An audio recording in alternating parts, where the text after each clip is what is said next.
friends, family, kingdom partners. It's been quite a while since the last time that I sent you a video update. So if you'll excuse the background noise as I'm walking, here is a couple of updates. So we're at the end of October, at the beginning of November, and my birthday will be in a week. Yeah, it's an interesting season change for me, leaving my 20s behind, entering a new season. And I love birthdays because I always feel like rather than New Year's or Christmas, I feel like whenever it's my birthday, there is a definite change of season. And I feel like during this time as well, that God speaks to me about the year that lies ahead. And I never imagined that this past year would turn out as it had. I'm sure that for most of you, this has also been a fairly strange and challenging year. If I think about the beginning of this Run Wild, Live Free journey that I've been on, to recap, in February of 2018, God told me to throw the net out on the other side. So within 24 hours, I gave notice at the job that I was holding at the time. I was working for a Christian publishers here in South Africa. Really didn't have a backup plan in terms of where to go next, and really just trusted God to show me what I should do next. So during this time where God gave me the word, it basically comes down to if you want to enter the promised land, you have to cross the wilderness. And that was also the beginning of what I call a life journey of Run Wild, Live Free, which centers around crossing the wilderness so that others might hear the good news of the gospel of the kingdom and be set free. I am on staff with Overland Missions, and I'm part of the team that will pioneer the gospel to the Democratic Republic of Congo. And as soon as I'm fully funded, I'm currently busy with my partnership development, but as soon as I'm fully funded, I look forward to joining my team in the Congo and sharing the kingdom with the people. So a couple of interesting facts. Congo used to be a Belgian colony. Their official language is French. They speak a dialect called Belgique. And the tribe that we will primarily be ministering to is part of the Lunda tribe, which transcends the borders of Angola, that was a weird pronunciation, Angola, northern Zambia, as well as the southern regions of the DRC, and also overflowing into Rwanda. Apart from French, many of the local peoples who speak Congolese Swahili, which is a different dialect than the Swahili found on the east coast of Africa, such as Zanzibar, Tanzania, Kenya. So really culturally and linguistically and tribally, it's a very diverse and rich area. And we have amazing ministry partners who help us to interpret. So basically it's a relay interpretation between the missionaries speaking French or English, and then going into French, and then oftentimes going into Swahili or one of the other tribal languages spoken in the region. Yeah, and some great news is that from next year onward, we have permission to settle a base in the rural areas of the Haut-Katanga province where we are based.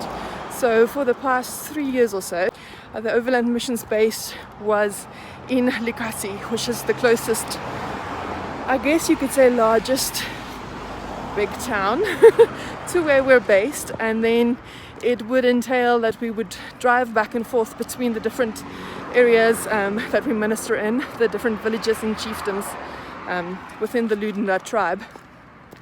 We would drive back and forth on a daily or even weekly basis to reach the Congolese people that we are ministering to, because they're oftentimes remotely located. On that note, the reason so many people are unreached with the gospel is because they're hard to get to. So Overland Missions is focused on reaching the unreached. Sorry, there's a big truck coming by.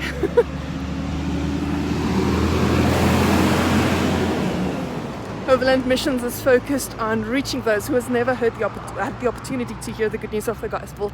And one of the slogans we use in Overland Missions is called "Whatever It Takes." So by whatever means is necessary, bring the gospel. And oftentimes this means traveling on the back of a 50cc bike, taking a canoe across a river. It's a life full of adventure, and sometimes the adventure wears off. Sleeping in a tent grows old. But if your destination and your goal is people, it never becomes tiring to work in the kingdom, and it's an absolute privilege to be part of a team and a family across 15 different nations, and currently still expanding into different and new regions that are focused on sharing the gospel, empowering local people through different life skills, but also training them to make disciples amongst their own people. So yeah, in Congo, that is what we will be doing. And then, like I said, from next year onward, we have permission to start building a base in the remote areas of Haut-Katanga province. So looking forward to everything that entails as well, seeing as we will be able to live among the people for the first time since pioneering the gospel to DRC has kicked off. Hey friends, so in the meantime I'm back home, and I wanted to share some scripture with you guys, which is why I started speaking about seasons and transition and the wilderness in the first place.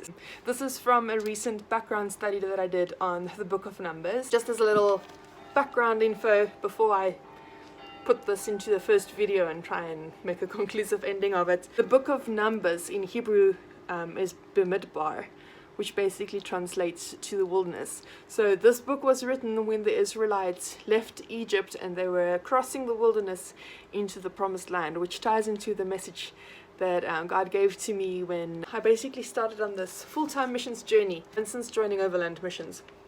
So the book can be broken into, I guess, three major parts with two in-between parts. The first one is from chapter 1 to 10, which basically is from Sinai. A couple of significant things happened at Sinai. This was where Moses received the 10 Commandments. This is also where the Israelites formed a covenant with God after leaving Egypt, and this was also where the desert tabernacle was built for the first time. So they camped out at Sinai for basically a year. So if you look at the geography of the desert and the way that it's laid out, they should have been able to cross the wilderness from Egypt into Canaan in about 2.5 weeks' time. And how they got there was a very long journey. Obviously, we know they spent 40 years in the desert, because on multiple occasions God repeats to them that this is the promised land that he had given to them. Like, it was already their inheritance to take, but because of their own doubt, they missed out on the things that God had in store for them. And it excites me because I think in a large way this transition into the new year after everything that 2020 has held, it's kind of like crossing the Jordan into the promised land. For most of us, it has been a challenging season where we've spent it in the wilderness, some sort of wilderness at least. Now we are ready to step into the promises of God. And the second transition part is kind of 3 days in, they complain about being hungry and thirsty. And then the third part of the book of Numbers is spent in Paran. And then the fourth part, the most significant part in my opinion, is before Moab. Moab is, I think, one of the most interesting aspects of the story, because the king of the time, I forget his name, he basically freaks out because of this bunch of Israelites that are traveling through his country, and he hires a sorcerer. His name is Balaam. So he hires Balaam to come and rebuke the Israelite people and basically put a curse on them. And 3 times Balaam tries to do this, but he fails miserably. So while the Israelites are down in the valley complaining about God sending them to the wilderness to die, they're basically yearning for Egypt and saying they would rather die as slaves in Egypt than come to the wilderness simply to be left, abandoned and all that. God is still protecting them, because as Balaam tries to curse them, he ends up blessing them. And one of the important things that Balaam pronounces as he tries to curse Israel is that he says that out of Israel a victorious king will come forth. So even in this wilderness season, we see evidence thereof that God is embedding in his people the message of the gospel, saying that this promised land is not just a delivery from Egypt, hinting at Jesus' coming in the flesh to restore the relationship between God and man. So this in essence is kind of like the gospel in itself, saying that there is an inheritance for us when we do the things that God has called us to, when we step into the promises that he has laid and prepared before us, literally and figuratively, spiritually stepping into those promises.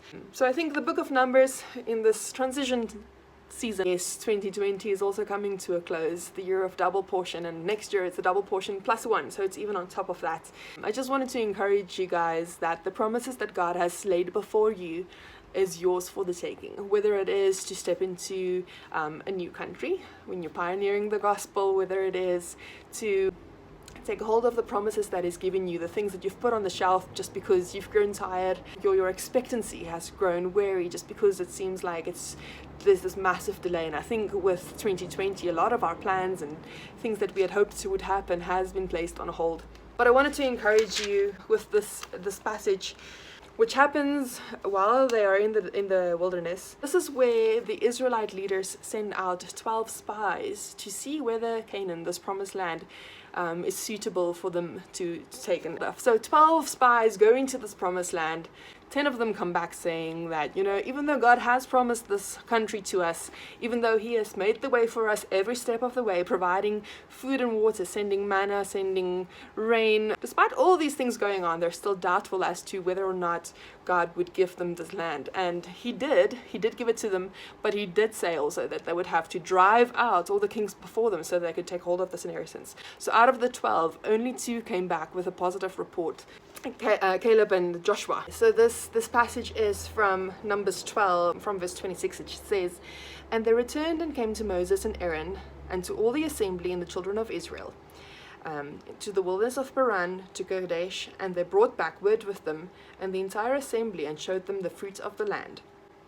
They reported to them and said, 'We came to the land where you sent us, and surely it flows with milk and honey, and all this fruit is of it.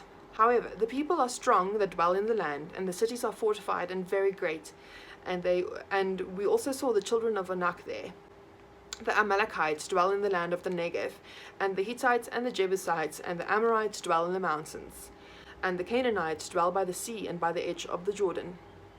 Caleb silenced the people before Moses and said, 'Let us go up at once and possess it, for we will be able to overcome it.'" So, based on their unbelief, an entire generation missed out of the promises of God in their lives. The land was there for the taking. And I want to replace the word land with promises. This is a promise that is valid for each of us as well.